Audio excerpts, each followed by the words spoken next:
Chapter 3. "I'd never have guessed yesterday that I'd be here today," Kennon said as he looked down at the yellow waters of the Zontline Sea flashing to the rear of the airboat at a steady 1,000 kilometers per hour as they sped westward in the middle traffic level.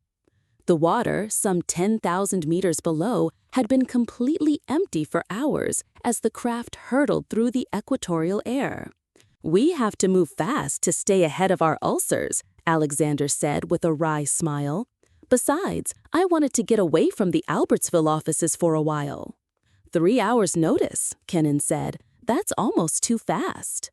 "You had nothing to keep you in the city, and neither did I, at least nothing important. There are plenty of females where we are going, and I need you on Flora, not in Albertsville. Besides, I can get you there faster than if you waited for a company transport." "Judging from those empty sea lanes below, Flora must be an out-of-the-way place," Kennon said. "It is. It's out of the trade lanes. Most of the commercial traffic is in the southern hemisphere. The northern hemisphere is practically all water. Except for Flora and the odd pens, there isn't a land area for nearly 3,000 kilometers in any direction. And since the company owns Flora and the surrounding island groups, there's no reason for shipping to come there. We have our own supply vessels, a discovery charter, and a desire for privacy." "Ah, it won't be long now. There's the odd pens." Alexander pointed at a smudge on the horizon that quickly resolved into an irregular chain of tiny islets that slipped below them. Kennon got a glimpse of gray concrete on one of the larger islands, a smudge of green trees and white beaches against which the yellow waters dashed in smothers of foam. "Rugged-looking place," he murmured. "Most of them are deserted. 2 support search and warning stations and automatic interceptors to protect our property. Look, there's Flora." Alexander gestured at the landmass that appeared below. Flora was a great green oval, 200 kilometers long and about 100 wide. "Pretty, isn't it?" Alexander said as they sped over the low range of hills and the single gaunt volcano filling the eastward end of the island and swept over a broad green valley dotted with fields and orchards interspersed at intervals by red-roofed structures whose purpose was obvious. "Our farms," Alexander said redundantly. The airboat crossed a fair-sized river. "That's the Styx," Alexander said. "Grandfather named it. He was a classicist in his way. Spent a lot of his time reading books most people never heard of. Things like the Iliad and Gone with the Wind. The mountains he called the Apennines, and that volcano's Mount Olympus. The marshland to the north is called the Pontin Marshes. Our main road is the Camino Real." Alexander grinned. "There's a lot of earth on Flora. You'll find it in every name. Grandfather was an earthman, and he used to get nostalgic for the homeworld. Well, there's Alexandria coming up. We've just about reached the end of the line." Kennon stared down at the huge gray-green citadel resting on a small hill in the center of an open plain. It was a Class II fortalice built on the efficient star-shaped plan of half a millennium ago, an ugly, spiky pile of beryllium, squat and massive, with defensive shields and weapons which could still withstand hours of assault by the most modern forces. "Why did he build a thing like that?" Kennon asked. "Alexandria? Well, we had trouble with the natives when we first came, and Grandfather had a synthesizer and tapes for a fortalice in his ship. So he built it. It serves the dual purpose of base and house. It's mostly house now, but it's still capable of being defended. And those outbuildings? They're part of your job." The airboat braked sharply and settled with a smooth, sickeningly swift rush that left Kennon gasping, feeling that his stomach was still floating above him in the middle level. He never had become accustomed to an arbutus landing characteristics. Spacers were slower and steadier. The ship landed gently on a pitted concrete slab near the massive radiation shields of the barricaded entranceway. Projectors and polished dually turrets swiveled to point their ugly noses at them. It gave Kennon a queasy feeling. He never liked to trust his future to automatic machinery. If the analyzers failed to decode the ship's ID properly, Kennon, Alexander, the ship, and a fair slice of surrounding territory would become an incandescent mass of dissociated atoms. Grandfather was a good builder, Alexander said proudly. Those projectors have been mounted nearly 400 years, and they're still as good as the day they were installed. I can see that, Kennon said uncomfortably. You ought to dismantle them. They're enough to give a man the weebies. Oh, they're safe.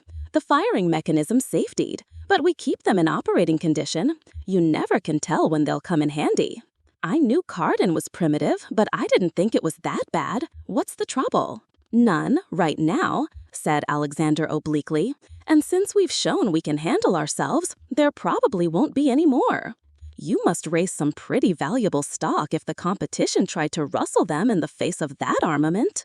We do, Alexander said. Now, if you'll follow me, the entrepreneur opened the cabin door, letting in a blast of heat and a flood of yellow sunlight. Great Arthur Fleming, exploded. This place is a furnace. It's hot out here on the strip, Alexander admitted, but it's cool enough inside. Besides, you'll get used to this quickly enough. And the nights are wonderful. The evening rains cool things off. Well, come along. He began walking toward the arched entrance to the great building some 100 meters away. Kennon followed, looking around curiously. So this was to be his home for the next 5 years? It didn't look particularly inviting.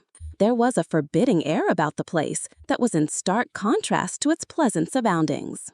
They were only a few meters from the archway when a stir of movement came from its shadow, the first life Kennon had seen since they descended from the ship.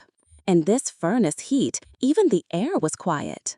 2 women came out of the darkness, moving with quiet, graceful steps across the blistering hot concrete. They were naked except for a loincloth, halter, and sandals, and so nearly identical in form and feature that Kennon took them to be twins. Their skins were burned a deep brown that glistened in the yellow sunlight. Kennon shrugged. It was none of his business how his employer ran his household or what his servants wore or didn't wear. Santos was a planet of nudists, and certainly this hot sun was fully as brilliant as the one which warmed that tropical planet. In fact, he could see some virtue in wearing as little as possible. Already, he was perspiring. The 2 women walked past them toward the airboat. Kennon turned to look at them and noticed with surprise that they weren't human. The long tails curled below their spinal bases were adequate denials of human ancestry. Humanoids, he gasped. For a moment, I thought. Gave you a start, eh? Alexander chuckled. It always does when a stranger sees a Lani for the first time. Well, now you've seen some of the livestock. What do you think of them? I think you should have hired a medic. Alexander shook his head. No, it wouldn't be reasonable or legal. You're the man for the job. But I've no experience with humanoid types. We didn't cover that phase in our studies, and from their appearance, they'd qualify as humans anywhere if it weren't for those tails. They're far more similar than you think, Alexander said. It just goes to show what parallel evolution can do. But there are differences. I never knew that there was indigenous humanoid life on Kardon, Kennon continued. The manual says nothing about it. Naturally, they're indigenous only to this area. That's impossible. Species as highly organized as that simply don't originate on isolated islands. This was a subcontinent once, Alexander said. Most of it has been inundated.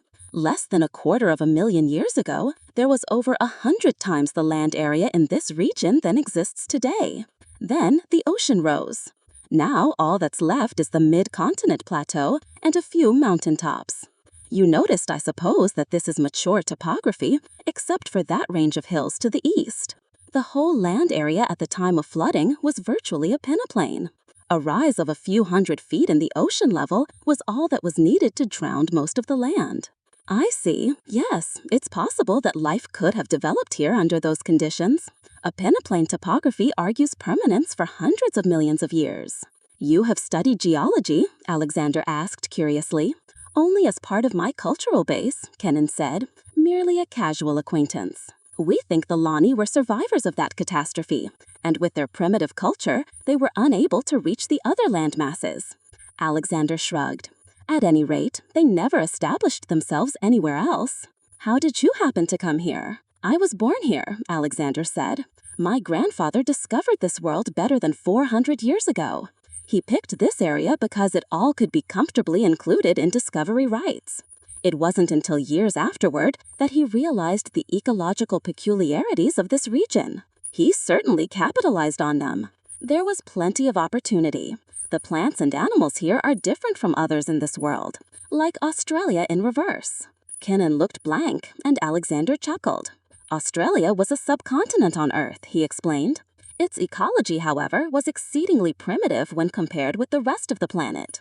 Flora's, on the contrary, was and is exceedingly advanced when compared with other native life forms on Kardon. Your grandfather stumbled on a real bonanza, Kennon said.